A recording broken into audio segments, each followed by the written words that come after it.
All right, as promised, I'd make a video of the electric toys at my house. So this is the electric cart. It used to be a shifter cart with a 2-stroke. Now it's running a MY1020 Noisy Cricket 72-volt battery. All that's from Electrico. Let it rip, buddy. Oh, come on, turn the wheel, turn the wheel, turn the wheel. Now give it up, give it the beans. So right now he's on low power mode. It's capable of 10 kilowatts. I've got it maxed out at 3 right now just because we've been getting her back together. We have the Tesla and the other Tesla. That's a Model S Performance, Model 3, new one. And let's go see some of the other toys. This is a Krazy Cart.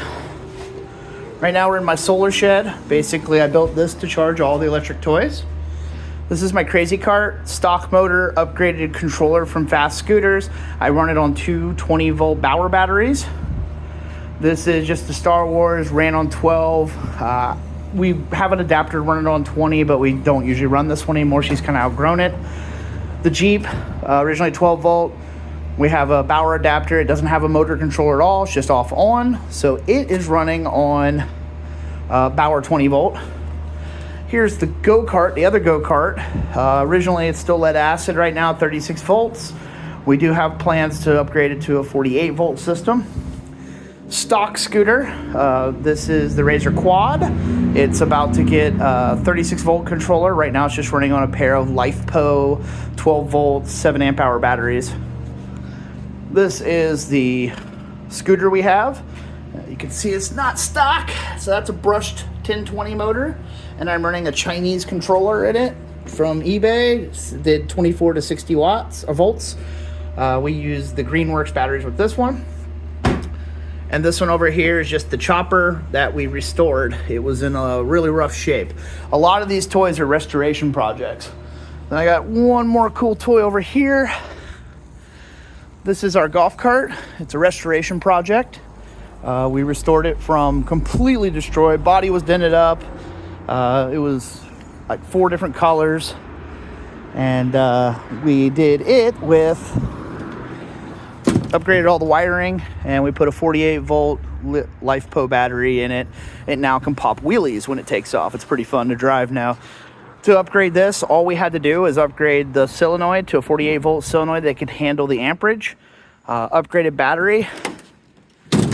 And it's just a coil one, so we've replaced wires in here that we needed to, and it just runs on coils. So there's all my electric toys. I hope you guys enjoy. We'll be building some new stuff actually. Oh, we also have the wheelchair, which is a restoration project. I got it completely destroyed and made it work again. And then we have a Greenworks 60 volt that we might be upgrading to 72. We'll see. It's kind of sketchy at top speed. So I hope you guys enjoyed this. Here's the toys. Oh, other projects that are in the works. We got one of these little sets up with the JS Bull controller. We do battery restores here as well. So yeah, I tinker with a lot of stuff. Oh, I was doing a video of all the toys and I forgot one. So this is my Surron. It was bought completely destroyed. The shocks were blown out. The brakes, obviously you can see it's been wrecked. The wiring was destroyed. It didn't have a battery. I only bought it for the motor because I was going to use the motor in my Go-Kart that I just showed a few minutes ago. And a little finagling, and I realized that I could repair it. So that's the Emoto controller, I believe, from Electrico & Company. That's a stock 60 volt battery. She does about 48 miles an hour. She's a blast to ride. So, yeah, have a great day.